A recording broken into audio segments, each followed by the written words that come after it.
eu separei um vídeo aqui pra gente ver que é o seguinte, ó. Como o Florentino Pérez transformou o Real Madrid. O canal Fute 11 vs 11. Vamos lá, gente. Por mais que seja ídolo do seu clube, o jogador vai, o clube fica, a história fica e necessita sempre de renovação para que continue sendo escrita. E isso o Florentino Pérez entende como nenhum outro dirigente do futebol, seja no passado, no presente ou no futuro. E o resultado é o presente do clube. Mesmo após anos de glórias, investimentos, marketings altíssimos, o clube ainda se mantém relevante em todos os aspectos midiáticos e ainda é o principal ponto de interesse de todos os jogadores do mundo. Tendo em seu elenco principal o time composto em sua grande maioria por jovens entre 20 e 26 anos, o que mantém a esperança de que o clube se manterá na elite do futebol europeu, disputando títulos por no mínimo mais uma década. O que é muito louco, porque o Real Madrid ele vive o auge e mesmo assim ele é jovem. Então é um auge que parece que não vai ter fim. E como o Florentino Pérez fez isso? Embarca nessa comigo até o final que você vai entender. Vambora. Florentino já atuou como político, engenheiro e atua até hoje como empresário, dirigindo o maior clube do mundo. A sua influência vai muito além do campo de jogo. A empreitada de Florentino Pérez começou em 1995,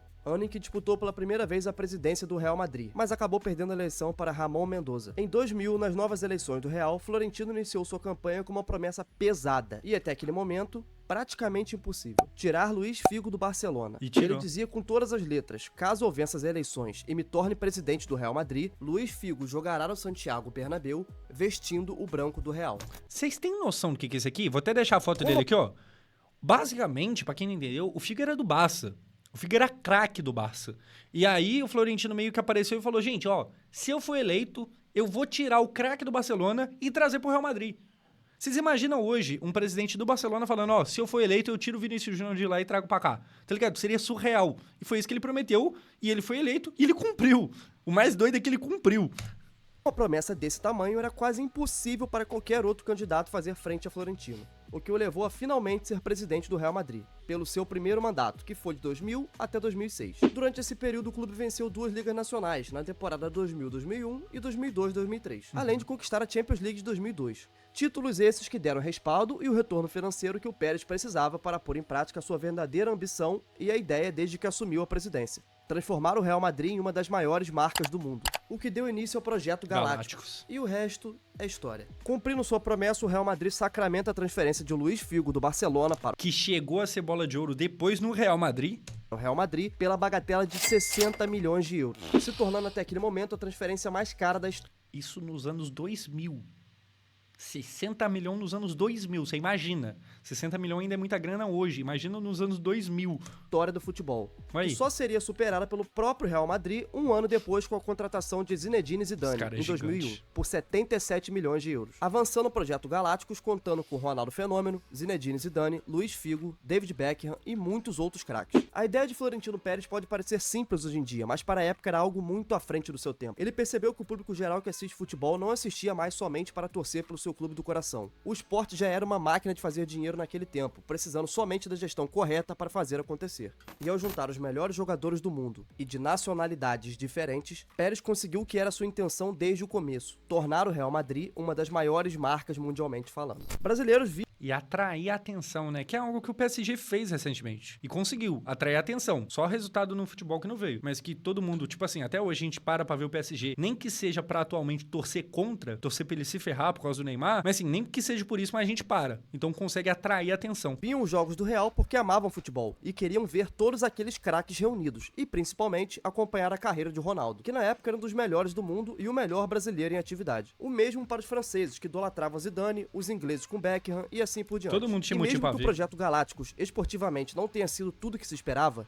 já que o time não conquistou a Liga dos Campeões, mesmo com todos esses craques, o legado foi positivo para a imagem do clube, aumentando a sua fama ao redor do mundo, elevando as receitas de transmissão, já que o mundo todo queria Chamando a assistir atenção. a todos esses craques juntos. O que, Perfeito. consequentemente, também eleva muito as receitas de marketing, já que as maiores empresas do mundo gostariam de ter seus nomes estampados na blusa do Real Madrid. E tudo caminhava como planejado. O escudo do Real Madrid já rodava o mundo inteiro com camisas vendidas como nunca antes um clube havia feito, gerando receitas absurdas e toda a mídia que Pérez planejava desde que prometeu tirar Figo do Barcelona em sua promessa de campanha. Em 2006, 2006, Florentino decide abandonar o cargo, mesmo com todo o sucesso esportivo e comercial, deixando então Ramon Calderón como seu sucessor. Mas não antes de realizar a janela de transferências da temporada 2005-2006, contratando uma jovem promessa que queria se tornar o capitão Que nessa época tava o Luxemburgo lá treinando o time, pontuemos isso aqui. da segunda era de ouro europeia do clube, o lendário camisa 4, Sérgio Ramos. Nesses 3 anos em que Florentino Pérez deixou a presidência, o Real Madrid não conquistou nenhuma Liga dos Campeões e perdeu um pouco de sua força no cenário nacional e mundial, fazendo então com que o Florentino volte à presidência do clube em 2009, dessa vez com uma visão de aliar o impulsionamento da marca Real Madrid no presente com a visão de se construir um projeto também para o futuro, tornando possível que o clube seja uma potência mundial em curto e longo prazo. E já em 2009, no seu primeiro ano do segundo mandato, Kaká e Cristiano Ronaldo, de uma vezada só. Os 2 últimos bola de ouro. O cara meteu essa. O cara que já tinha trago o Figo, depois traz os 2 últimos bola de ouro. O cara é sinistro. Florentino mais uma vez realiza uma das maiores janelas de transferência da história, com as contratações de Kaká por 67 milhões de euros, Xabi Alonso por 34 milhões de euros, Benzema por 35 milhões de euros e o fucking Cristiano Olha quem o homem trouxe. Olha quem que o homem trouxe. Ronaldo por 94 milhões de euros, Nossa, dando Deus início do então céu. ao que seria a segunda era de ouro europeia do Real Madrid. Mas nem mesmo Florentino poderia imaginar o tamanho do seu acerto com a contratação de CR7, que naquele momento já era campeão da Champions League e atual bola de ouro. aham. O casamento Real Madrid mais CR7 foi algo histórico para o futebol mundial, deixando momentos icônicos e quebrando recordes em todas as competições. Fez pouca história o tal do Cristiano Ronaldo. Jogou pouco lá no Real Madrid. Conquistou pouca coisa. Ganhou pouca Champions. Pouca coisa. Quase nada. Principalmente na Liga dos Campeões. Mas foi algo que demorou um pouco mais do que o esperado para se tornar realidade, Na Champions, esportivamente falando, já que o Real Madrid só voltou a conquistar a Champions em 2014, 12 anos depois do seu último título em 2002, que também havia sido na gestão de Pérez. Porém, durante esse processo de 2009 até a conquista em 2014, alguns jogadores que viriam a se tornar lendas do clube foram chegando, todos esses sendo contratados na gestão de Florentino. Talvez você já tenha ouvido falar de algum desses. Na janela de 2010-2011 vieram Ozil e Di Maria. Na janela 11-12, Rafael Varane. Na janela 12-13, um tal de Luka Modric. Dizem que esse aí jogou um pouco de bola por lá. Em 13-14, Gareth Bale, Isco, Carvajal, uma jovem... Bale, que foi o primeiro da história do próprio Real Madrid a passar da casa dos 100 milhões de euros. O Cristiano tinha sido mais caro até então, que é 90 e alguma coisa. O Bale foi o primeiro a chegar a 100 milhões. Promessa brasileira, um tal de Casimiro, formando então o Real Madrid campeão da La Décima, em 2014. Sendo então os 11 iniciais, Cacilhas no gol, Sérgio Ramos e Varane na zaga, Carvajal e Coentrão nas laterais, Khedira, Modric e Di Maria no meio, Bale, Benzema e Cristiano Ronaldo no ataque. Sendo desses 11, todas as contratações feitas por Florentino Pérez. E dessa vez, o Real Madrid aliava o marketing e toda a mídia gerada pelos seus jogadores, principalmente por Cristiano Ronaldo, que protagonizava ano após ano um duelo com Lionel Messi. Enquanto isso, falando em Messi, Bartomeu fazia cagada atrás de cagada lá no Barcelona. Ia pouco a pouco ruindo o time. Com a conquista de títulos importantíssimos em sequência, dominando o futebol europeu e sendo alvo das principais marcas do mundo, gerando receitas e acumulando um caixa absurdo para os padrões de um clube de futebol, sem apoio do Catar. O El Clássico crescia cada vez mais jogo após jogo, ano após ano, graças ao embate de 2 dos maiores jogadores da história, CR7 e Messi, o que gerava ainda mais visibilidade ao Real e ao Barça, potencializando o futebol espanhol e elevando as cifras nunca antes vistas no esporte, superando então a Liga Italiana, que dominava os meios de marketing e as competições por terem os melhores jogadores. Eis então que chega o ano de 2016. Florentino Pérez toma uma decisão que mudaria mais uma vez o patamar do clube na era moderna. A contratação de Zinedine Zidane para ser o técnico do Real Madrid, após ser auxiliar técnico de Carlo Ancelotti durante a conquista da Champions 2014. E os efeitos foram imediatos, já que no intervalo da temporada 15-16 até a temporada 18-19, o Real Madrid de Zidane conquistou a La Liga, Supercopa da Espanha, 3 vezes consecutivas a Liga dos Campeões, Supercopa da UEFA de 2016 e 2017 e o Mundial de Clubes de 2016. Por mais que muita gente ainda tenha dúvidas sobre o Zidane é realmente o bom técnico, porque assim, basicamente o Real daquela época era tipo assim, ado, quem não tocar pro Cristiano é viado. E 2017, elevando o patamar do clube para um nível não visto desde os tempos de Di Stefano, com a conquista de 3 Champions seguidas, fazendo com que a marca Real Madrid seja ainda mais mais valorizada no mundo inteiro, gerando uma alta valorização de todos os seus jogadores e, principalmente, mantendo viva a vontade de qualquer jogador de futebol de jogar um na dia real. jogar no maior clube do mundo. Com os cofres lotados após diversas conquistas, vendas de camisas e artigos do clube como nunca antes, explorando a imagem de Cristiano Ronaldo e dos outros jogadores, Florentino poderia sim ter aceitado renovar com Cristiano pelo tempo exigido pelo atleta. Mas não é assim que as coisas funcionam por lá. Quem manda no clube é ele, e sempre será ele enquanto ele estiver no comando. E assim foi. O Real Madrid vende CR7 para a Juventus após 4 Champions Leagues e 4 bolas de ouro conquistadas pelo Gajo com a camisa do clube. E mais, mesmo após quase 10 anos de clube, o Real ainda o vendeu por 117 milhões de euros, superando os 94 milhões que... O homem não erra, que isso? Ou melhor, errou no Hazard. Mas aí quando errou, tinha um Vinícius Júnior de sobra ali, tá ligado? Só o Vinícius Júnior.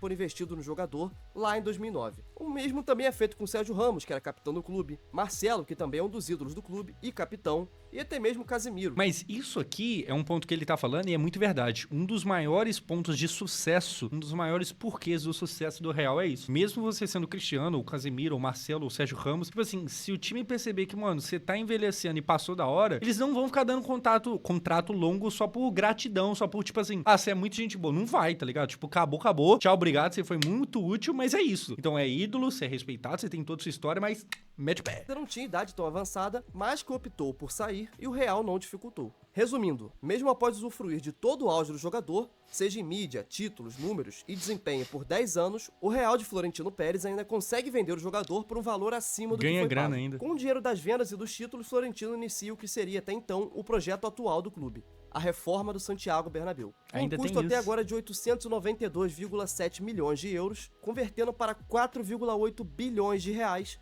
sendo financiado pelo Real Madrid por 30 anos. Pouca grana, né? Como diz o próprio Marcelo Beckler, jornalista brasileiro da TNT que cobre Barcelona na Espanha, maior rival do Real Madrid, será uma máquina de imprimir dinheiro. E após isso, Florentino Pérez mais uma vez muda o perfil de contratações do clube, visando investir menos em estrelas já consagradas e apostando em novos talentos, principalmente brasileiros, como Vinícius Júnior, Rodrigo e agora Endrick. Mas além disso também, Tchouaméni, Camavinga, jovens jogadores, franceses no caso, tipo assim, catando tudo que tem de bom de jovem. O Valverde também, jovem. O próprio Bellingham também, ele cata o que tem de melhor no mundo e leva, tá ligado? Muito disso parte do ego de Florentino, que não aceitou até hoje o fato de ter perdido a contratação de Neymar para o Barcelona, já que o garoto já havia... Reinier é foda. Reinier, vocês quebram minhas pernas aqui. É mesmo conhecido Bernabéu quando era criança. Agora, qualquer moleque brasileiro que dê 3 toques e uma bola por algum clube, Florentino... A camisa do Vini aparecendo ali no fundo, ó. Bernabéu quando era criança. Agora, qualquer moleque... Aqui, eu não sei se vai dar pra ver, mas Vini 20, a camisa do Flamengo. Brasileiro que dê 3 toques e uma bola por algum clube, Florentino faz questão de comprar antes que qualquer outro clube tome a frente. E mesmo nessa fase de reforma do Bernabéu, o Real Madrid investiu pesado em uma estrela belga, Eden Hazard, por 115 milhões de euros. Que deu ruim. Que nem sempre dá certo o investimento em estrelas, assim como foi com o CR7. Hazard foi motivo de piada no Real Madrid, além de que foi ofuscado pelo futebol de Vini Júnior, que acabou sendo titular da posição e sendo peça primordial para a conquista de mais uma Champions League, na temporada 21-22. Levando então Florentino Pérez a ser o único ao lado de Santiago Bernabéu com 6 títulos de Champions League conquistados como presidente de algum... E caralho, eu nem tinha pensado nisso. Florentino tá prestes, se ganhar do Borussia Dortmund, a passar o próprio Santiago Bernabéu, que é o cara que dá nome ao estádio, tá ligado? O bicho tem tudo pra virar um mano que vai mais ter Champions na história desse time. Pô, sinistro. Sinistro. Caraca. Isso é se o Borussia não for lá e meter uma de azarão e ganhar, tá ligado? Clube. Fato curioso é que em 2021, quando o Vini ainda era muito criticado e ainda não havia ganhado os títulos gigantescos que ganhou com o Real, Florentino foi perguntado em uma entrevista sobre a possibilidade de vender o brasileiro para o PSG, ou envolvê-lo em uma possível troca por Mbappé. Falou e a que não. resposta foi essa. A Vinicius no se vende, Vinicius, ¿no? No. Que digo, a ver si el PSG dice, para hablar de Mbappé, como le gusta Vinicius a Leonardo, diga, métame usted aquí en el... Mas e se o PSG quiser o Vini em troca no Mbappé? La negociación a Vinicius. Que no no, se que toca. no se vende, ni se toca. Vini não se toca, ninguém o toca. O homem é visionário, não tem jeito. Aí conseguiu os dois, exatamente. Aí esse coroa que tá aqui dando risadinha, ele foi lá e roubou o Mbappé do PSG. Rafi Júnior deu resumo 2 meses. 2 meses de Big Josi. É nóis, meu querido. Muito obrigado pelos 2 meses. Enfim, o velho aqui falou, o quê? Se eu vou perder o Vini pro Mbappé? Eu vou trazer os dois pra cá, foda-se. E aí, será que o velho entende da pelota? Em 2021, Florentino teve supostos áudios vazados pela imprensa espanhola. Áudios esses onde ele supostamente estaria criticando Casillas e CR7. Após alegar que os áudios são falsos, Pérez recorreu na justiça e venceu. O seu pedido no processo foi uma multa de apenas €1. Ele disse em entrevista que não queria lucrar, apenas mostrar que estava certo e os áudios eram falsos, minando qualquer tentativa de manchar sua imagem. O velho deve estar sem poder na Espanha, né? E o que pra mim é o maior feito de Florentino Pérez à frente do Real Madrid é sempre pôr as Assim, em Madrid esse mano deve mandar mais na cidade que o prefeito, né? necessidades da instituição em primeiro lugar. Jogadores vêm depois, não importa quem seja. Agora, em 2024, Florentino, aos 77 anos, vive mais um capítulo de sua história no Real. Após contratar Jude Bellingham, de apenas 20 anos, jogador que já é cotado para a Bola de Ouro, ao lado de Vinícius Júnior, Florentino Pérez vive a novela de recriar os Galácticos, agora com a contratação de Kylian Mbappé. Novela essa que já perdura por anos, onde, pelo que tudo indica, terminará do mesmo jeito de sempre. Florentino terá o que quer e, pelo visto, a custo zero para o atual clube do Mbappé, o PSG. Mostrando que mesmo após anos e anos e com uma idade já elevada, ele ainda conhece o caminho e sabe exatamente o que precisa ser feito para manter o Real Madrid no topo do futebol mundial. Lugar esse que o clube se mantém desde que ele assumiu a presidência. E parece que tá cada dia maior. O time já é gigante e tá sinistro, tá ligado? Se tornando então o maior presidente da história do clube, elevando ainda mais a fama do Real Madrid como o maior clube do mundo. É isso. E é isso, se tu curtiu esse vídeo, eu vou pedir pra você... Pô, vídeo muito bom. Deixa eu até dar o like aqui pro mano aqui. Pô, vídeo muito bom. E, cara, a diferença que faz você ter um bom cara gerindo o clube, né? Porque o Barcelona perdeu aí a linha do que estava acontecendo justamente por causa disso.